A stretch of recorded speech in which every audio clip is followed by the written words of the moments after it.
Pemirsa, duet baru lini depan PSM Makassar sukses memutus catatan minor tim Jukueja. Penampilan Ferdinand Sinaga dan Ezra Walian mendapat perhatian pelatih dari Kalesik.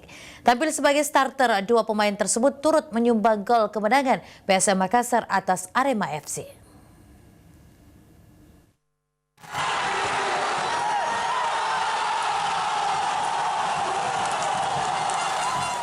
Kemenangan besar PSM Makassar atas tamunya Arema FC di Stadion Matoanging Rabu malam tidak terlepas dari strategi rotasi pemain yang diterapkan pelatih.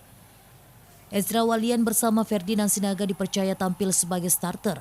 Dua pemain ini diduetkan pelatih dari Kalesik di lini depan tim Jukueja. Mereka ditopang winger muda Rizky Eka dan Wiljan Pluim sebagai pengatur serangan.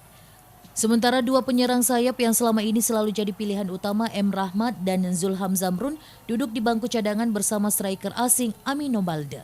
Penampilan duet baru Ferdinand dan Ezra mendapat perhatian. Keduanya turut menyumbang gol dan membantu PSM Makassar mengalahkan Arema FC dengan skor telak 6-2.